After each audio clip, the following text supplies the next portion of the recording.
जो बच्चियां विवाह के योग्य हैं, अच्छे वर की कामना करती हैं, ऐसी बहनों के लिए, ऐसी बच्चियों के लिए गायत्री की साधना सर्वोपरि मानी गई है। ऐसी बच्चियों को प्रातःकाल स्नान आदि करने के पश्चात में मां गायत्री की साधना करना चाहिए।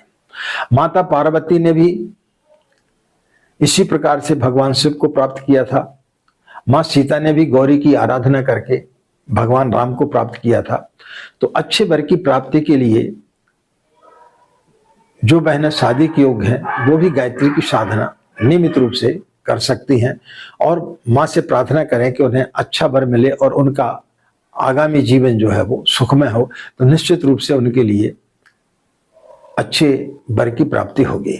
जो बहनें शादीशुदा हैं वो अपने पति के स्वास्थ्य के लिए, बच्चों के अच्छे स्वास्थ्य के लिए कामना करते हुए गायत्री की साधना कर सकती हैं। प्रातः काल, मध्याह्न काल या सायंकाल के पूर्व जो है साधना कर लेना चाहिए। जो बहनें उपवास रख सकती हैं वो पूर्णमासी के दिन उपवास कर लें, पीले चीजों का सेवन करें, भगवान के लिए, मां गायत्री के लिए पीले पुष्प चढ़ाएं, पीला प्रसाद चढ़ाएं और पीली चीजों का सेवन करें, तो निश्चित रूप से उनके घर में सुख शांति आएगी। जो संतान के इच्छुक हैं, जिनकी संतान नहीं हो रही है या मिसकैरेज हो जाता है, अल्पायु में भी जिनके बच्चे मर जाते हैं, उनके लिए गायत्री की बड़ी सर्वसुलभ साधना बताई गई है। जिनकी संतान बीमार रहती है, अल्पायु में भी मर जाती है, केवल पुत्र या केवल कन्याएं होती हैं, गर्भपात हो जाते हैं, गर्भ स्थापित ही नहीं होता है, बंध्या दोष लगा हुआ है, अथवा संतान दीर्घ सूत्री, आलसी, मंदबुद्धि, दुर्गुणी, आज्ञा उल्लंघनकारी, कटुभाषी या कुमार्गी है, वे वेद माता गायत्री की शरण में जाकर के इन कष्टों से छुटकारा पा सकती हैं।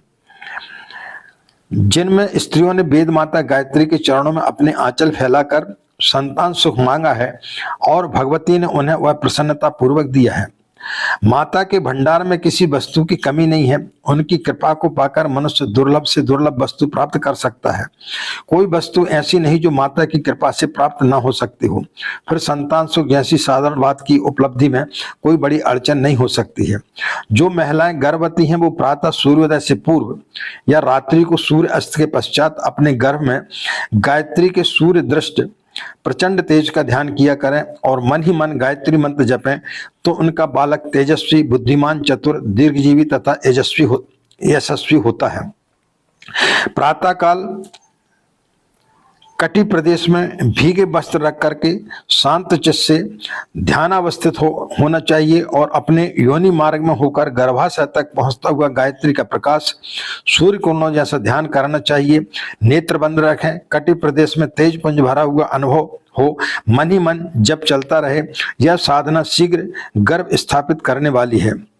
कुंती ने भी इसी साधना के बल से गायत्री के दक्षिण भाग सूर्य भगवान को आकर्षित करके कुमारी अवस्था में ही कर्ण को जन्म दिया था। यह साधना कुमारी कन्याओं को नहीं करना चाहिए।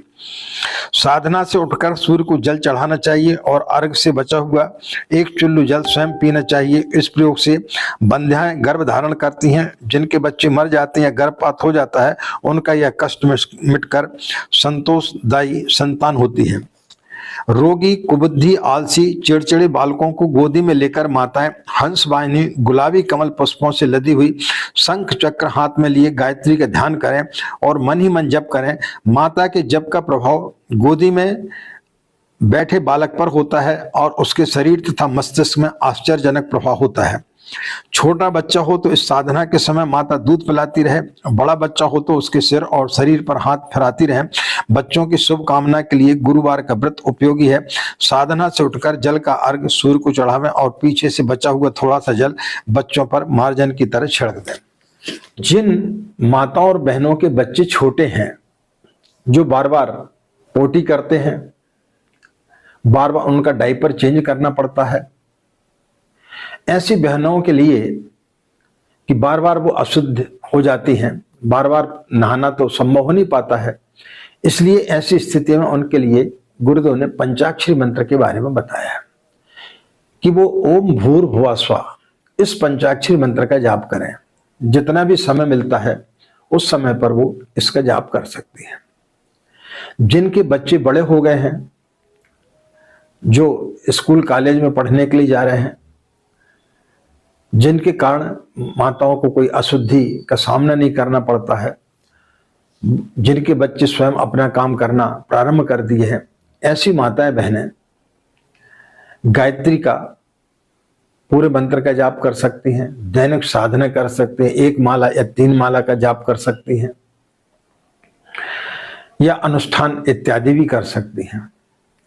जिन माताओं के बच्चे बड़े हो गए हैं, नौकरी करने लगे हैं और वो सारी जिम्मेदारियों से मुक्त हो गई हैं, वो उसी प्रकार से साधना कर सकती हैं जिस प्रकार से कि पुरुष करते हैं। रजस्वला होने पर जो 5 दिन का समय होता है, उस समय साधना को रोक देना चाहिए और फिर उसके पश्चात में साधना प्रारंभ करना चाहिए 5 दिन के बाद में। उस बीच में माताओं बहनों को साधना नहीं करना चाहिए। जिनके बच्चे छोटे हैं और बार बार बीमार हो जाते हैं, अल्पायु में उनकी मृत्यु हो जाती है, ऐसी माताओं बहनों को अपने बच्चे को गोदी में रख लें और उनको स्तनपान कराते हुए उनके सिर पर हाथ फेरते हुए फिर वो गायत्री मंत्र की साधना करें तो निश्चित रूप से उनको उसमें लाभ होगा, उनके बच्चे के स्वास्थ्य में सुधार होगा। विधवा बहनें आत्मसंयम, सदाचार, विवेक, ब्रह्मचर्य पालन, इंद्रिय निग्रह एवं मन को वश में करने के लिए गायत्री साधना को ब्रह्म शास्त्र के रूप में प्रयोग कर सकती हैं। जिस दिन से यह साधना आरंभ की जाती है, उसी दिन से मन में शांति, स्थिरता, सद्बुद्धि और आत्मसंयम की भावना पैदा होती है।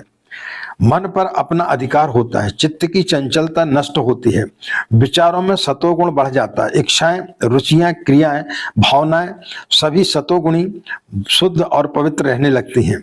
ईश्वर प्राप्ति, धर्म रक्षा, तपश्चर्या, आत्मकल्याण और ईश्वर आराधना में मन विशेष रूप से लगता है। धीरे धीरे उसकी साध्वी, तपस्विनी, ईश्वर परायण एवं ब्रह्मवादिनी जैसी स्थिति हो जाती है। गायत्री के वेश में भगवान का उसे साक्षात्कार होने लगता है और ऐसी आत्म शांति मिलती है जिसकी तुलना में सदभा रहने का सुख उसे नितांत तुच्छ दिखाई पड़ता है। तो इस प्रकार से विधवा जो बहनें हैं वो भी गायत्री की साधना कर सकती हैं।